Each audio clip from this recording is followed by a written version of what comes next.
انسان کی کہانی روداد سفر حصہ سوم گرین سکرین۔ ہماری پہلی ریکارڈنگ اسٹوڈیو میں تھی۔ یہ سین وہ تھا جس میں شیاطین کے حوالے سے مجھے گفتگو کرنی تھی، مگر یہ سین اس طرح ریکارڈ ہوا کہ جب سامنے آئے گا تو ناظرین کو یہ لگے گا کہ میں پہاڑوں کے دامن میں واقع کسی جنگل میں رات کے وقت بون فائر کرتے ہوئے لوگوں سے گفتگو کر رہا ہوں۔ اس مقصد کے لیے بڑی محنت سے ایک سیٹ بنا کر یہ منظر تخلیق کیا گیا تھا اور جگہ جگہ گرین سکرین لگے تھے۔ گرین سکرین ایک نوعیت کی کیمرہ ٹرک ہے جس میں اصل ریکارڈ ہوئے منظر میں جو جگہ سبز پردے کی شکل میں خالی ہوتی ہے اس میں بعد میں پوسٹ پروڈکشن کے وقت اضافی مناظر ڈال دیے جاتے ہیں، جس کے بعد دیکھنے والے کا تاثر بالکل بدل جاتا ہے۔ جیسے ہمارا یہ اسٹوڈیو کا منظر دیکھنے والوں کو رات کے وقت پہاڑی جنگل کے دامن میں فلمایا ہوا لگے گا۔ یہ وہ ٹیکنیک ہے جسے استعمال کر کے آج کل کی فلموں میں بہت سے غیر معمولی مناظر بآسانی دکھا دیے جاتے ہیں جو در حقیقت کمپیوٹر گرافکس کا نتیجہ ہوتے ہیں۔ دعوتی کام اور رضاکار۔ اس شوٹنگ میں حصہ لینے کے لیے کئی رضاکار آئے ہوئے تھے، کیونکہ اگر ایکسٹرا اداکاروں کو بلایا جاتا تو وہ ایک بڑا مالی بوجھ ہوتا، کیونکہ ان ایکسٹرا کردار ادا کرنے والوں میں سے ہر شخص کا معاوضہ ہوتا ہے۔ اس میں چونکہ متعدد لوگ شریک تھے اس لیے معاوضہ کافی زیادہ ہو جاتا، جبکہ اس پروجیکٹ میں بہت محدود بجٹ کی بنا پر ڈائریکٹر صاحب نے ہر جگہ یہ کوشش کی کہ پیسے کم سے کم خرچ ہوں۔ چنانچہ انہوں نے مجھ سے رضاکاروں کے لیے کہا اور میں نے انظار سے وابستہ لاہور کے وابستگان سے بات کی۔ چنانچہ یہ سب لوگ میری درخواست پر تشریف لائے۔ ان رضاکاروں کا آنا کئی پہلوؤں سے مفید رہا۔ ایک تو یہ کہ پروجیکٹ کی پہلی باقاعدہ شوٹنگ تھی جس میں دعا کے ساتھ شوٹ کا آغاز ہوا۔ اس میں تمام پروڈکشن سٹاف کے ساتھ یہ رضاکار بھی شریک تھے۔ کسی کام میں رضاکار شریک ہوں تو اس کی قبولیت اللہ تعالیٰ کے ہاں بہت بڑھ جاتی ہے۔ دوسرے، ان لوگوں کو صبح سے لے کر سپہر تک ہم نے اپنے ساتھ رکھا، جبکہ بات ان سب سے 2-3 گھنٹے کی ہوئی تھی، مگر شوٹنگ کا کام ہمیشہ بہت زیادہ وقت لیتا ہے۔ اس میں بار بار ری ٹیک ہوتا ہے۔ مختلف وجوہات کی بنا پر تاخیر ہوتی ہے۔ ظاہر ہے کہ اتنا اضافی وقت دینے کے لیے ان کو بڑی قربانی دینی پڑی، کیونکہ یہ سب اپنا گھر بار، بچے اور کاروبار چھوڑ کر آئے تھے، مگر اس کام میں ان کی یہ قربانی شامل ہوئی تو اس سے بھی خدا کے ہاں کام کی قبولیت بڑھی۔ خود ان کے لیے اللہ تعالیٰ نے یقیناً اجر کا اہتمام کیا۔ ان شرکاء میں سارہ عباس اور ڈاکٹر عبیدہ شامل تھیں۔ سارہ اعلیٰ تعلیم یافتہ خاتون، انظار کی پرانی ساتھی اور انظار کے لاہور کے حلقے کی انچارج ہیں، جبکہ ڈاکٹر عبیدہ نے برطانیہ سے PhD کر رکھا ہے اور ایک بڑی یونیورسٹی FC کالج میں پروفیسر ہیں۔ لاہور میں میرے پروگراموں کے لیے جگہ کا بندوبست ڈاکٹر عبیدہ اور ان کی بڑی بہن راہیلہ ہی کرتی ہیں، جو کہ ایک پرائیویٹ اسکول کی پرنسپل ہیں۔ ان کے علاوہ شیراز موجود تھے اور مائرہ بھی تھیں، جو قاسم علی شاہ صاحب والے نوجوانوں کے گروپ ہی کا حصہ اور بہت پرجوش نوجوان خاتون ہیں۔ طہا اور عاصم تھے، جو دونوں المعرض سے 7 سالہ عالم دین کا کورس کر رہے ہیں، جبکہ ہماری پرانی ساتھی سدرا اپنے شوہر وحید صاحب کے ہمراہ تشریف لائی تھیں، جو ایک بزنس مین ہیں۔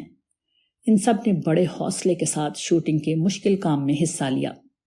ان لوگوں کو سین کی ڈیمانڈ کے پیش نظر بغیر کسی نشست اور سہارے کے بہت دیر تک زمین پر بیٹھنا پڑا، جو خود ایک مشکل کام ہے۔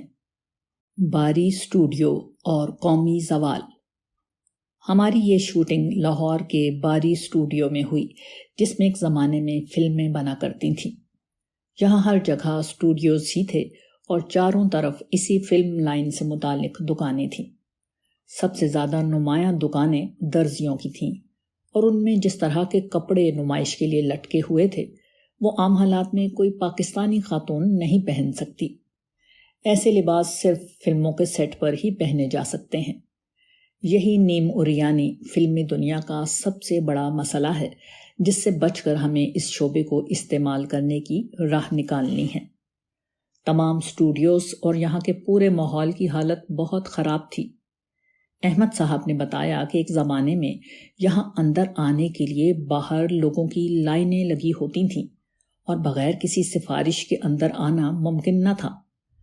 لوگ شوٹنگ دیکھنے، کسی چانس کی تلاش میں یا کسی اداکار کا آٹوگراف لینے کی خواہش میں لائنیں بنا کر باہر کھڑے رہتے تھے، مگر اب یہاں سناٹا تھا۔ البتہ کچھ کمرشلز کی شوٹنگز ہوتی رہتی تھیں۔ ہماری فلم انڈسٹری قطع نظر اس کی اخلاقی خرابیوں کے 70 کی دہائی تک بھارت کے مقابلے کی تھی، مگر ضیاء الحق صاحب کی اسلامائزیشن نے سن 80 کی دہائی میں فقہی قوانین اور ظاہر پر مبنی دینداری کو فروغ دیا۔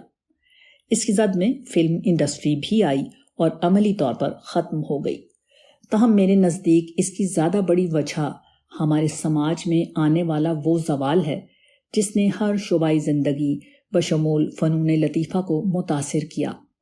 نتیجہ یہ نکلا کہ سن 80 کی دہائی کے بعد اداکاری، موسیقی، گلوکاری، کہانی، شاعری اور وہ تمام شعبے زوال پذیر ہو گئے جن پر کوئی اچھی فلم منحصر ہوتی ہے۔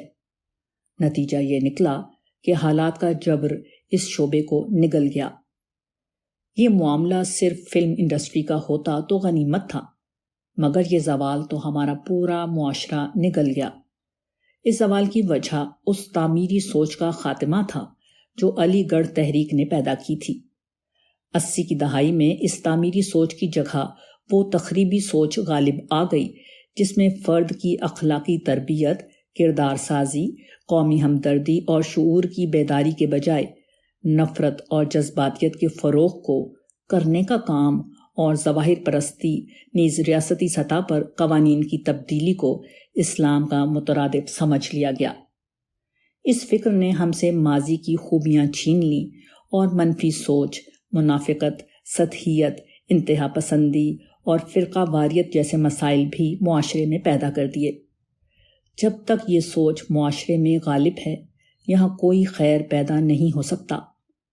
ہم اسی سوچ کے خلاف جنگ کر کے دوبارہ تعمیری سوچ کو پیدا کرنے کی کوشش کر رہے ہیں، اور الحمدللہ تعمیر کا یہ سفر بتدریج آگے بڑھ رہا ہے۔ دعا، شیطان اور انسان کی کہانی۔ کافی انتظار کے بعد شوٹنگ کا وقت آیا تو اس پروجیکٹ کے آغاز پر خصوصی دعا ہوئی۔ اس سے قبل میں نے سیٹ پر 2 نفل پڑھ کر انفرادی طور پر بھی دعا کی تھی۔ اس پروجیکٹ کا کلی انحصار دعاؤں پر ہی ہے۔ اتنا بڑا پروجیکٹ بنانے کے لیے جو وسائل و اسباب چاہیے وہ ہمارے پاس نہیں ہیں۔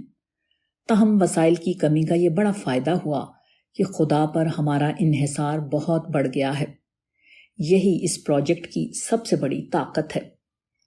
اتفاق کی بات ہے کہ پروجیکٹ کا پہلا شوٹ ہی وہ تھا جس میں شیاطین کو متعارف کرایا گیا ہے۔ یہ پروجیکٹ شیطان کے خلاف اعلان جنگ ہے۔ اس کا موضوع یہ بتانا ہے کہ دور حاضر میں شیطان نے انسانیت کے خلاف جو آخری چال چلی ہے وہ کتنی بودی ہے۔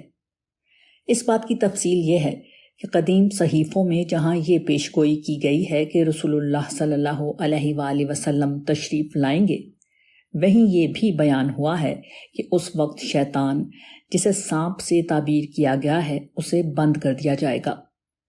یہ گویا زمانہ قدیم میں پہلے شرک کے خاتمے اور دور توحید کے آغاز کا بیان تھا۔ پھر یہ بتایا گیا ہے کہ 1000 برس بعد شیطان کو کھول دیا جائے گا اور وہ یاجوج ماجوج کو گمراہ کرے گا۔ اس سے مراد 17ویں صدی میں یورپ میں آنے والا وہ فکری انقلاب ہے جس نے موجودہ الحاد کی بنیاد رکھی۔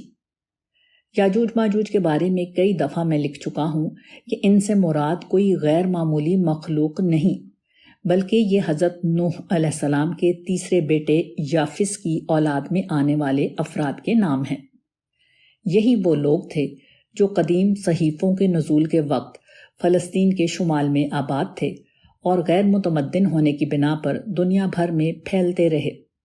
شمالی اور وسطی یورپ پہنچ کر یہ مقامی آبادیوں پر غالب آ گئے، مگر موسمی حالات اور جغرافیائی مشکلات کی بنا پر کبھی دنیا میں کوئی غالب کردار ادا نہ کر سکے۔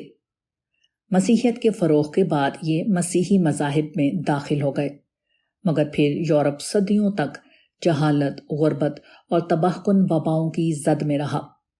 آخرکار 17ویں صدی میں جا کر وہ انقلاب برپا ہوا جس میں یورپ نے پہلے جہالت اور پھر مذہب سے چھٹکارا پایا اور آخر میں خدا کو بھی خیر بات کہہ کر 19ویں صدی میں انکار خدا پر قائم ہو گئے۔ اس وقت تک چونکہ یہ عظیم عالمی قوتوں میں بدل چکے تھے، اس لیے ان کے اثرات دنیا بھر میں پھیل گئے، اور اب انفارمیشن ایج میں الحاد پر مبنی یہ نقطۂ نظر دنیا بھر میں پھیل رہا ہے۔ یاجوج ماجوج کے ذریعے سے شیطان کا انسان پر یہ حملہ جتنا ہماگیر ہے اتنا ہی بودا ہے۔